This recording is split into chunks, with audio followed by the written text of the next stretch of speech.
Hi there, I wanted to talk to you about watercolor paper and when you get one of these blocks. So instead of getting a normal pad where each sheet of paper just flips over, you can buy these watercolor blocks. They're quite expensive, but they're very good to use.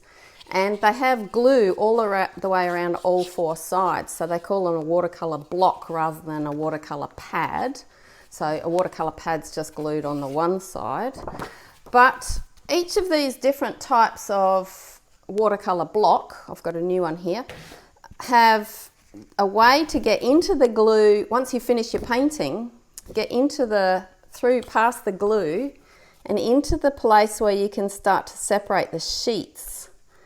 So you can very carefully insert something into there and then tear it all the way around and get the sheet of paper off. So I used to use a Swiss Army knife to do this. You have to be very careful that you don't, first of all, you've got to make sure you only get one sheet.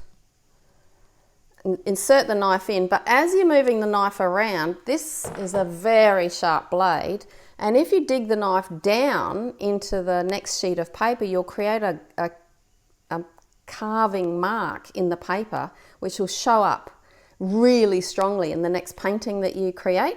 So if you're going to use a sharp knife like this, always tilt the sharp edge of the blade upwards slightly. So if you're going to scratch either of the sheets of paper when you're separating it, scratch the underside of the one you've just finished, not the top surface of the one you're about to do.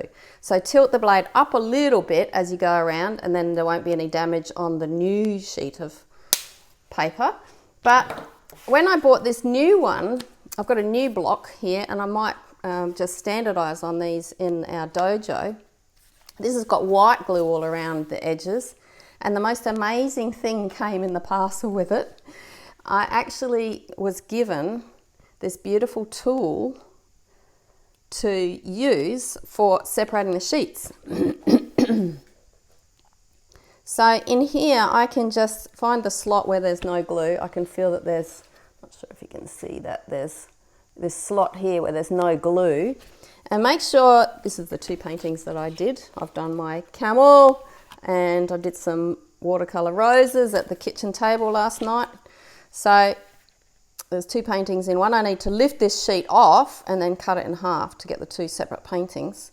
So this is a really interesting tool because it's quite sharp, but it's not too thick on the blade. But if you just keep this level and cut all the way around, you're not going to be cutting the paper at all because the edges of it aren't that sharp. They're quite rounded. So it's actually a beautiful tool to use. So I can carve right around here, go right around the edge. I'll show you what I'm doing. Right around the edge here. Make sure I'm only taking one sheet. All the way around to the other side. They glue it really well, which is a good thing because when you're painting with your watercolor, you don't have to tape your sheet down. It's already glued down with the edges. So I love using these because there's no taping of the sheet involved. And then come all the way back around to the beginning again, and then the sheet is lifted off the block and you're ready to go again. The best part about these blocks is the fact that the four sides are glued.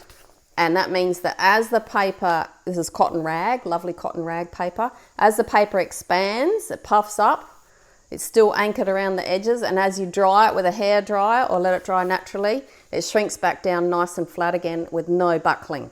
So I love these. They cost a ton more than normal pads of paper, but I swear by them. So there's my sheet that I've just taken off with this gorgeous little tool. So you can find, if you can find something like that that's slightly rounded but sharp enough to get in between two sheets of paper initially, but then sort of a smooth rounded edge on each side, then you'll be able to carve around without gouging underneath the sheet underneath. So there's my two paintings, and I'm ready to cut them in half to get the two separate artworks.